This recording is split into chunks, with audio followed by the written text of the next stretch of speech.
The Telegraph gazetesi bugün aslında 2006'da, 1996'da, hatta 1919'da cevaplanmış olması gereken bir soru soruyor. Türkiye dost mu yoksa düşman mı? Cevap hiçbir zaman belirsiz değildi. Belirsiz olan tek şey bizim muhakememizdi. Batı politikası onlarca yıl boyunca Türkiye'ye hep şartlı bir yaklaşımla baktı. İşine geldiğinde kullanışlı, gelmediğinde ise şüpheli. Her zaman mesafeli tutulan bir ülke. Bu bir strateji değil, ilke kılıfına uydurulmuş bir tereddüttü. Türkiye çevresel bir devlet değildir. Coğrafi, tarihi ve stratejik olarak merkezdedir. Haritaya bir bakın. Romalılar bunu anlamıştı. Türkiye kıtaların merkezinde yer alır. Boğazların kontrolü sadece sembolik bir güç değildir. Karadenizle Akdeniz arasındaki tüm erişimi yönetir. Sadece bu durum bile Avrupa güvenliğine dair ciddi bir tartışmada Türkiye'yi vazgeçilmez kılar. Soğuk Savaş sırasında bu durum iyi anlaşılmıştı. Türkiye, Sovyetler Birliği'ne karşı NATO'nun en ön safındaydı. 1952'de ittifaka katıldı. Kore'de Batı saflarında savaştı ve onlarca yıl boyunca ittifakın Güneydoğu kanadını sabitledi. Ancak Soğuk Savaş bittiğinde Batı düşüncesi rehavete kapıldı. Türkiye artık entegre edilecek bir ortak değil, yönetilmesi gereken bir problem olarak görülmeye başlandı. Avrupa Birliği bunun en somut örneğidir. Türkiye 1987'de üyelik başvurusu yaptı, 1999'da aday oldu. 2005'te müzakereler başladı ve sonra kapı resmen kapatılmadan ama yavaşça ve kasten yüzüne çarpıldı.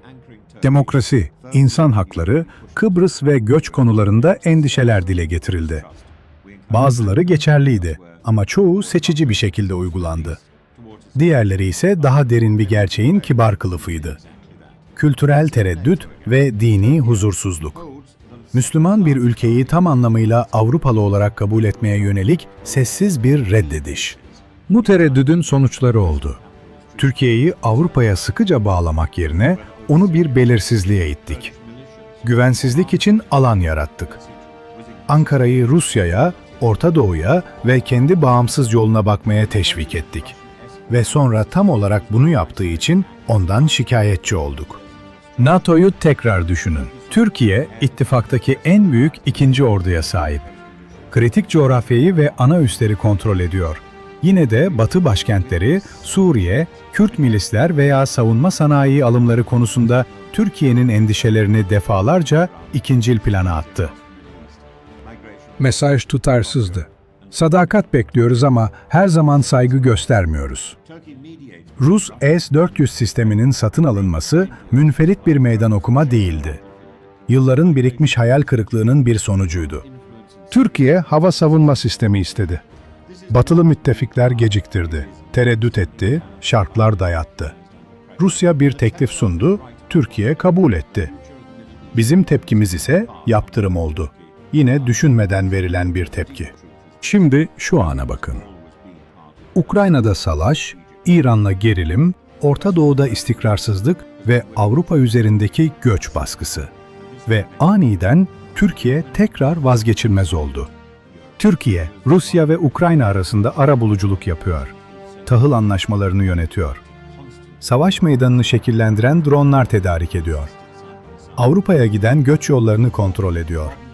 Suriye, Kafkaslar ve Orta Asya'da nüfus sahibi. Bu yeni bir güç değil, baskı altında nihayet fark edilen köklü bir gerçekliktir. Telegraf bir konuda haklı. Orta Doğu'nun geleceği kısmen Türkiye'nin Batı ile uyumlu olup olmayacağına bağlı. Ama asıl gerçek şudur. Türkiye her zaman Batı'nın stratejik dünyasının bir parçasıydı. Soru, Batı'nın Türkiye'ye bu şekilde davranmaya ne kadar istekli olduğudur. Tarih bunu netleştiriyor. Osmanlı İmparatoru Avrupa için bir yabancı değildi. Büyük güçlerden biriydi. Balkanları şekillendirdi, Orta Avrupa'yı etkiledi ve Avrupa devletleriyle sürekli etkileşim halindeydi. Çatışma ve işbirliği yan yanaydı. Birinci Dünya Savaşı'ndan sonra modern Türkiye Cumhuriyeti Mustafa Kemal Atatürk liderliğinde onun tasarladığı açık bir Batı yönelimiyle ortaya çıktı. Laik kurumlar, Hukuk reformları, Avrupa normlarıyla uyum. Türkiye Avrupa'dan uzaklaşmadı, ona doğru hareket etti. Ve yine de bir asırdır Avrupa buna nasıl cevap vereceğine tam olarak karar veremedi. Bugün bile kullanılan dil çok şey anlatıyor. Türkiye, Doğu ve Batı arasında bir köprü olarak tanımlanıyor. Bu yanlıştır. Köprü üzerinden geçip gittiğiniz, dışarıdan iki ayrı yapıyı birbirine bağlayan bir şeydir. Türkiye bir köprü değil, yapının bir parçasıdır. Balkanlar kadar Avrupalı, Doğu Avrupa kadar stratejik ve medeniyeti şekillendiren her sınır bölgesi kadar kültürel katmanlara sahiptir. Türkiye'nin Avrupa kurumlarıyla olan entegrasyonu, tarihsel olarak Rusya'nın batısından çok daha derin olmasına rağmen hala şartlı bir muamele görüyor. Bu bir Türk başarısızlığı değil, Batı'nın yanlış okumasıdır. Mevcut küresel gerilimleri düşünün. Bazı başkentler Türkiye'yi bir tehdit olarak görüyor. Bu çok dar görüşlü bir yaklaşım. Türkiye ve İran yapısal rakiplerdir. Osmanlı ve Safevi mirası bölge liderliği için rekabet ederler.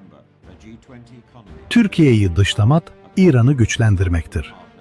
Ankara'ya mesafe koymak, Batı'nın Orta Doğu üzerindeki etkisini azaltmaktır. Ve yine de dikkatsiz söylemlerle tam olarak bu risk alınıyor. Ders basit. İttifaklar kriz anlarında değil, onlarca yıllık tutarlılıkla kurulur. Batı, Türkiye'ye karşı tutarlı olmadı. İşine geldiğinde destekledi, gerektiğinde eleştirdi. Kısmen entegre etti ama sessizce dışladı. Sonuç, karşılıklı şüpheyle tanımlanan bir ilişki. Bu değişmek zorundadır. Sırf Batı'nın aniden Türkiye'ye ihtiyacı olduğu için değil. Türkiye zaten doğal bir müttefik, bir NATO üyesi, bir G20 ekonomisi ve askeri bir güç olduğu için.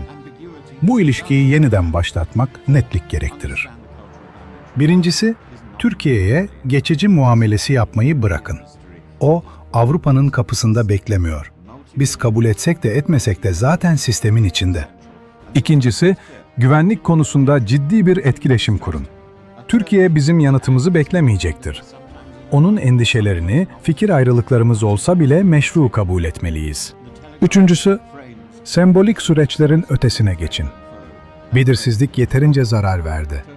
Ya entegrasyon gerçek bir hedeftir ya da değildir. Dördüncüsü, kültürel boyutu anlayın. Türkiye bir anomali değildir.